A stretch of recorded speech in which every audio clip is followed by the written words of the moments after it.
Good morning student. Today we are going to see the last part and last some important points of our third lesson, effect of British rule. The next point is development of new industries in India. In our last period we saw that how the local in the decline of the local industries. Now we are going to see development of new industries in India. Due to the lack of British support, experience of management and capital, the Indian businessmen could not come forward in large number.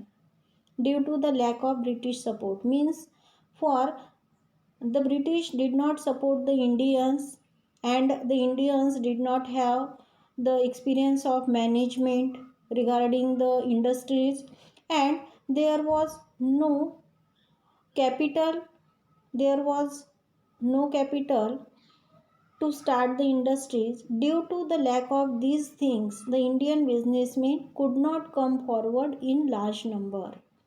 Yet, some of them built up their business by overcoming these problems. But there are some Indians who overcome these problems and they started their business, they built up their business.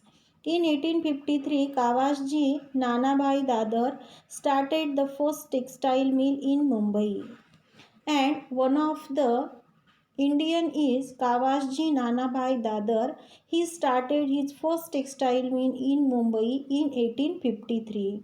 In 1855, the first jute mill was started at Rishra in Bengal, and then in 1855 the first jute mill was started in Rishra in Bengal. In 1907 Jamshedji Tata established the Tata Iron and Steel Company at Jamshedpur, and then one after another many industries started in India, and in 1907 Jamshedji Tata established Tata Iron and Steel Company at Jamshedpur. In India, coal metals, sugar, cement, and chemical industries came to be started. And then in India, coal, metals, sugar, and cement and chemical industries started.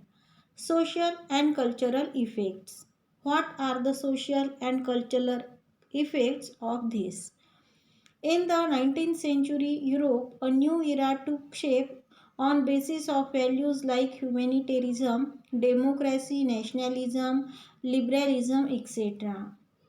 In 19th century in India, a new era took shape. In Europe, a new era took shape, and that era is based on the values of humanitarianism, then democracy, then nationalism and liberalism. This change in West led to obvious repercussions on India. And due to this change in West, this lead obvious on India. For carrying out administration, the British had to understand the Indian society, and british want if British want to carry out administration in India, they have to know had to understand the Indian society. For this purpose they started studying the tradition, history, literature, as well as music, flora, fauna of India. And for the administration of India, to know the society of India, they started the study of Indian tradition, they started study of Indian history, they also study Indian literature and music, flora, fauna. In 1748, Sir William Jones, an English officer, established the Asiatic Society of Bengal at Kolkata, and then in 1748, in 1784, Sir William Jones, a English officer. Sir William Jones was an English officer. He established Asiatic Society of Bengal. He established this society at Kolkata. Max Muller, a German thinker, was a devout scholar of Indian religion, language and history. Max Muller, he was a German thinker. He was a German thinker and he was a great devotee. He was a great devout scholar of Indian religion, language and history. Due to these examples, there arose feeling among newly educated Indians to study Indian religion, history and tradition. And due to these examples, there arose the feelings among newly educated Indians. Now, the newly educated Indians also wanted to study Indian religion, Indian history, and tradition because the Britishers, the Europeans, are started to study Indian culture. The British introduced many laws in India. British introduced many new laws in India. In 1829, Lord William Bentinck passed the Sati Prohibition Act. The first law was in 1829. Lord William Bentinck started this law. He passed this law. This was known as Sati Prohibition Act. In 1856, Lord Dalhousie passed the Widow Remarriage Act, and then in 1856, Lord Dalhousie passed the Widow Remarriage Act.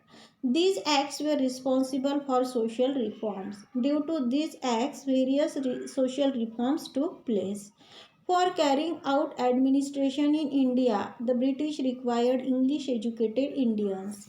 And for carrying out administration in India, now the Britishers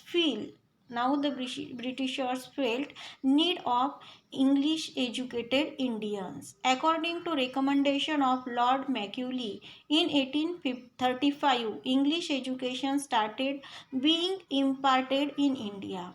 And then Lord Macaulay, as he recommended in 1835, English education started being imparted in India. Through new education, Indians were introduced to Western thoughts, modern reforms, science and technology. And through this new education, through this new English education, Indians were introduced to Western thoughts. They were introduced to modern reforms, science and technology. In 1857, universities were established at Kolkata, Mumbai and Madras. And then in 1857, many universities were established at Kolkata, Mumbai and Madras. The Western educated middle class Indians led the social reform movement in India. And in this way, the middle class Indians who took the Western education, who studied the Western education, they lead the social reform movement in India. Here we finished our third lesson and we will see the exercise of this lesson in our next period. Thank you.